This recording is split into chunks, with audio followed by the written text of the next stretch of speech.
واللہ اعلم۔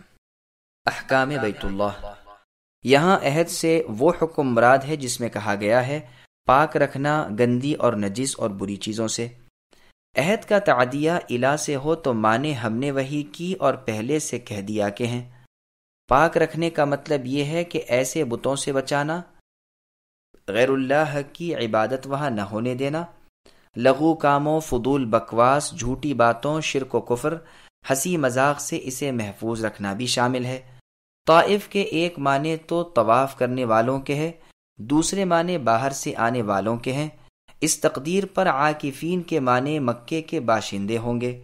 ایک مرتبہ لوگوں نے کہا کہ امیر وقت سے کہنا چاہیے کہ لوگوں کو بیت اللہ میں سونے سے منع کریں، کیونکہ ممکن ہے کسی وقت جنبی ہو جائیں، یعنی احتلام وغیرہ ہو جائے، ممکن ہے کبھی آپس میں فضول باتیں کریں، تو ہم نے سنا کہ انہیں نہ روکنا چاہیے۔ ابن عمر رضی اللہ عنہما انہیں بھی عاکفین کہتے تھے۔ صحیح بخاری کی حدیث میں ہے کہ مسجد نبوی میں فاروق رضی اللہ عنہ کے صاحبزادے عبداللہ بن عمر رضی اللہ عنہ سویا کرتے تھے۔ وہ جوان اور کوارے تھے۔ رکع سجود سے مراد نمازی ہے۔ یہ پاک رکھنے کا حکم اس واسطے دیا گیا کہ اس وقت بھی بت پرستی رائج تھی، دوسرے اس لیے کہ یہ بزرگ اپنی نیتوں میں یہ بات رکھیں۔ دوسری جگہ ارشاد ہے وَإِذْ بَوَّأْنَا، اس آیت میں یہی حکم ہے کہ میرے ساتھ شریک نہ کرنا اور میرے گھر کو پاک صاف رکھنا۔ فقہا کا اس میں اختلاف ہے کہ بیت اللہ کی نماز افضل ہے یا طواف۔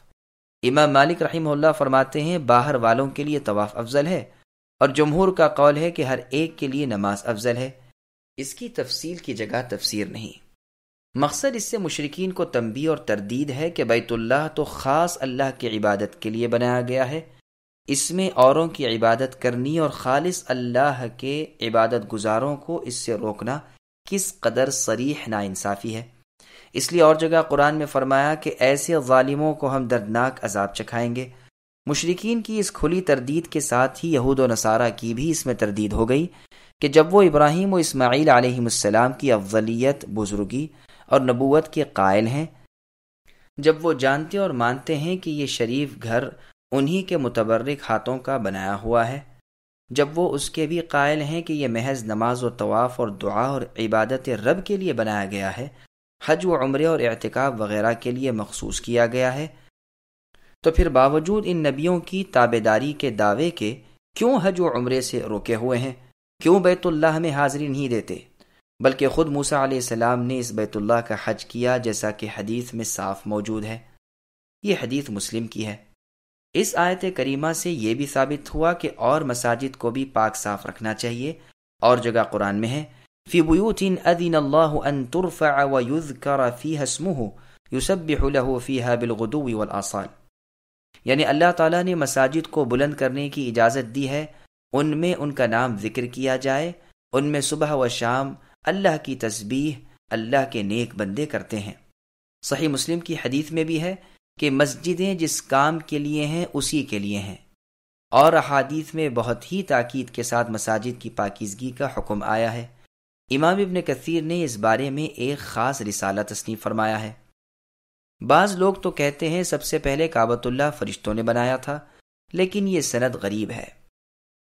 بعض کہتے ہیں آدم علیہ السلام نے سب سے پہلے بنایا تھا، حرا، طور سینا، طور زیتا، جبل لبنان اور جودی، ان 5 پہاڑوں سے بنایا تھا، لیکن یہ بھی سند غریب ہے۔ بعض کہتے ہیں شیث علیہ السلام نے سب سے پہلے بنایا تھا، لیکن یہ بھی اہل کتاب کی بات ہے۔ صحیح مسلم کی حدیث میں ہے ابراہیم علیہ السلام نے مکے کو حرم بنایا، میں مدینے کو حرم کرتا ہوں، اس کا شکار نہ کھیلا جائے، یہاں کے درخت نہ کاٹے جائیں، یہاں ہتھیار نہ اٹھائے جائیں۔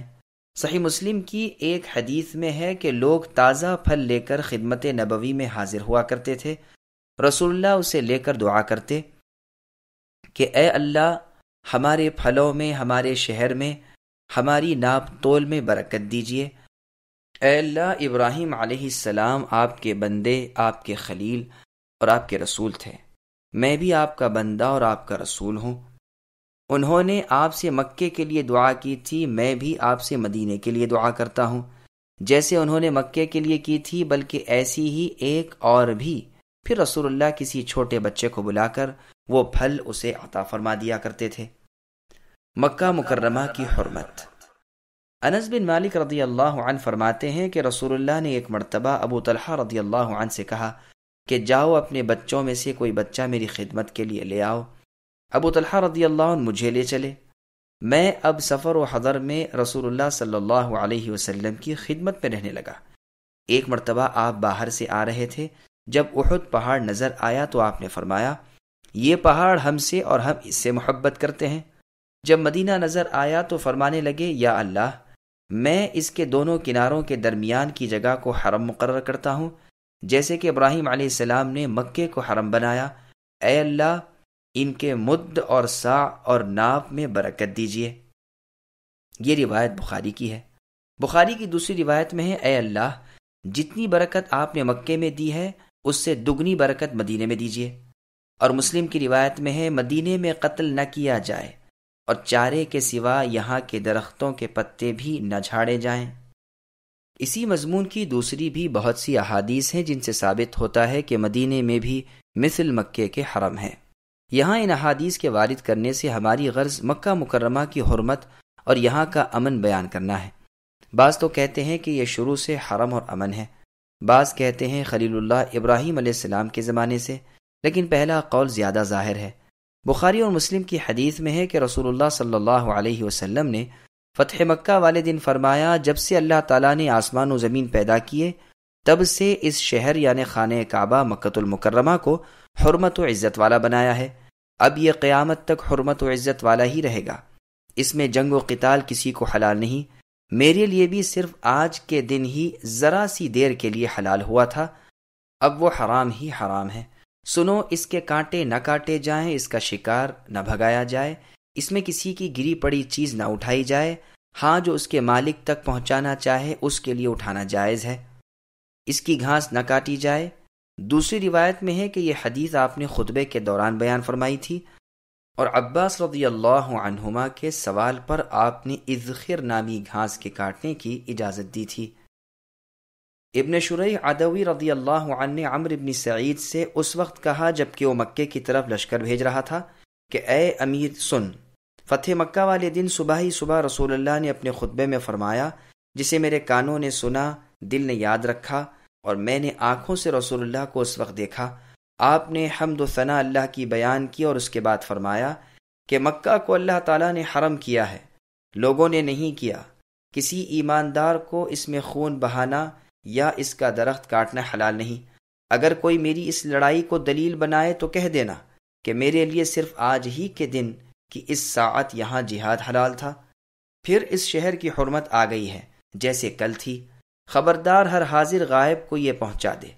لیکن عمر نے یہ حدیث سن کر صاف جواب دیا کہ میں تجھ سے زیادہ اس حدیث کو جانتا ہوں، حرم نافرمان کو اور خونی کو اور بربادی کرنے والے کو نہیں بچاتا۔ یہ روایت بخاری اور مسلم کی ہے۔ کوئی ان دونوں احادیث میں تعارض نہ سمجھے۔ تطبیق یوں ہے کہ مکہ روز اول سے حرمت والا تھا، لیکن اس حرمت کی تبلیغ خلیل اللہ ابراہیم علیہ السلام نے کی۔ جس طرح رسول اللہ صلی اللہ علیہ وسلم نبی تو اس وقت سے تھے جبکہ آدم علیہ السلام کا خمیر گوند رکھا تھا، بلکہ آپ اس وقت بھی خاتم النبیین لکھے ہوئے تھے جیسا کہ مسند احمد میں ہے۔ لیکن تاہم ابراہیم علیہ السلام نے رسول اللہ کی نبوت کی دعا کی کہ وَبَعَثْ فِيهِمْ رَسُولًا مِّنْهُمْ، یعنی انہی میں سے ایک رسول اے اللہ ان میں بھیجیے، جسے اللہ تعالیٰ نے قبول کیا، اور تقدیر کی لکھی ہوئی وہ بات ظاہر واضح ہوئی۔ ایک حدیث میں ہے کہ لوگوں نے آپ سے کہا کہ آپ اپنی ابتدائے نبوت کا تو کچھ ذکر کیجئے۔ رسول اللہ نے فرمایا میرے باپ ابراہیم علیہ السلام کی دعا اور عیسیٰ ابن مریم علیہ السلام کی بشارت اور میری ماں آمنہ کا خواب، وہ دیکھتی ہیں کہ ان میں سے گویا ایک نور نکلا جس نے شام کے محلات کو روشن کر دیا اور وہ نظر آنے لگے۔ اس بات کا بیان کہ آیا مکہ افضل ہے جیسا کہ جمہور کا قول ہے یا مدینہ افضل ہے مکے سے، جیسے کہ امام مالک رحمہ اللہ اور ان کے تابعین کا مذہب ہے، اسے دونوں طرف کے دلائل کے ساتھ عنقریب ہم بیان کریں گے انشاءاللہ۔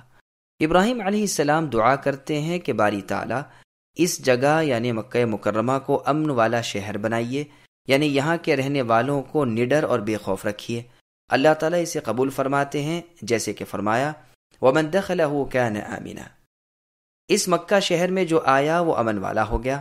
اور جگہ ارشاد ہے اولم یروا الی آخر الآیہ، کیا وہ نہیں دیکھتے کہ ہم نے حرم مکہ کو امن والا بنایا، لوگ اس کے پاس سے اچک لیے جاتے ہیں اور یہاں وہ پر امن رہتے ہیں۔ اسی قسم کی اور آیات بھی ہیں اور اسی مضمون کی بہت سی احادیث بھی آپ سن چکے ہیں کہ مکہ مکرمہ میں قتال حرام ہے،